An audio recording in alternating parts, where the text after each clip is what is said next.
Guys, dineliver na ni Doc Chris ng EasyWorks Garage. Yan, ito yung kanyang Toyota Corolla Sprinter. Yan.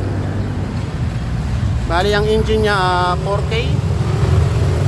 Yan, ang gagawin ko rito general wiring. Ayun yung kanyang mga deliver, mga tao ni Doc Chris.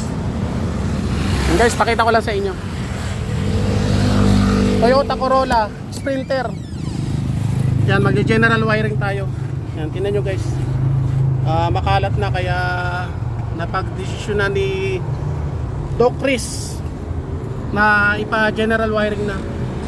Yan, meron siyang EPS module. So, EPS motor yan. Electronic power steering guys. So, nakita na rin kami ni Sprinter. Yan, maraming salamat po sa inyo Doc Chris, sa inyong tiwala. Sa akin yung papa general wiring tong yung sasakyan. Yan, meron pala siyang aircon. Yan, Doc Chris, maraming salamat po.